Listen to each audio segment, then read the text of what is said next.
ಭಾರೀ ಮಳೆಗೆ ಮರಗಳು ಧರೆಗೆ. ಕಂಡಾಲ ಘಾಟ್ನಲ್ಲಿ ತೆರವು ಕಾರ್ಯಾಚರಣೆ ವೇಳೆ ಯುವಕನ ದುರ್ಮರಣ.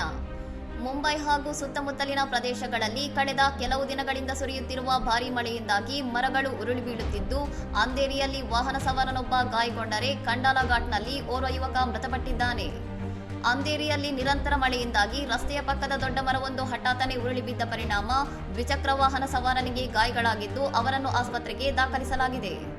ಹಳೆಯ ಮುಂಬೈ ಪುಣೆ ಹೆದ್ದಾರಿಯ ಕಂಡಾಲ ಘಾಟ್ನಲ್ಲಿ ಮರ ತೆರವುಗೊಳಿಸಲು ಸ್ವಯಂ ಪ್ರೇರಿತರಾಗಿ ಮುಂದಾಗಿದ್ದ ಕೋಪೋಲಿ ನಿವಾಸಿ 25 ವರ್ಷದ ಅಮನ್ ಮುಜಾವರ ಪ್ರಾಣ ಕಳೆದುಕೊಂಡಿದ್ದಾರೆ. ಮರವನ್ನು ತೆರವುಗೊಳಿಸುವಾಗ ಹಗ್ಗ ಅನಿರೀಕ್ಷಿತವಾಗಿ ತುಂಡಾದ ಪರಿಣಾಮ ಭಾರವಾದ ಕೊಂಬೆ ಹಿಂದಕ್ಕೆ ತಿರುಗಿ ಅಮನ್ ಅವರ ಹೊಟ್ಟೆಗೆ ಬಲವಾಗಿ ಬಡಿದಿದ್ದರಿಂದ ಅವರು ತೀವ್ರವಾಗಿ ಗಾಯಗೊಂಡು ಆಸ್ಪತ್ರೆಯಲ್ಲಿ ಸಾವನ್ನಪ್ಪಿದ್ದಾರೆ. ಮುಂಬೈ ನಗರದಲ್ಲಿ ಭಾರೀ ಮಳೆಯ ಕಾರಣದಿಂದಾಗಿ ರಸ್ತೆಗಳು ಜಲಾವೃತವಾಗಿದ್ದು, ಸಂಚಾರ ಅಸ್ತವ್ಯಸ್ತಗೊಂಡಿದೆ ಹಾಗೂ ಅಲ್ಲಲ್ಲಿ ಮರಗಳು ಉರುಳಿ ಬೀಳುವ ಘಟನೆಗಳು ಮರುಕಳಿಸುತ್ತಿವೆ. ಹವಾಮಾನ ವೈಪರೀತ್ಯದ ಹಿನ್ನೆಲೆಯಲ್ಲಿ ಮುಂಬೈ ಪೊಲೀಸರು ಮತ್ತು ಮುನ್ಸಿಪಲ್ ಅಧಿಕಾರಿಗಳು ಸಾರ್ವಜನಿಕರಿಗೆ ಎಚ್ಚರಿಕೆಯಿಂದ ಇರುವಂತೆ ಸೂಚಿಸಿದ್ದು, ತುರ್ತು ಸೇವೆಗಳಿಗಾಗಿ ಸಹಾಯವಾಣಿಯನ್ನು ಸಂಪರ್ಕಿಸಲು ಮನವಿ ಮಾಡಿದ್ದಾರೆ.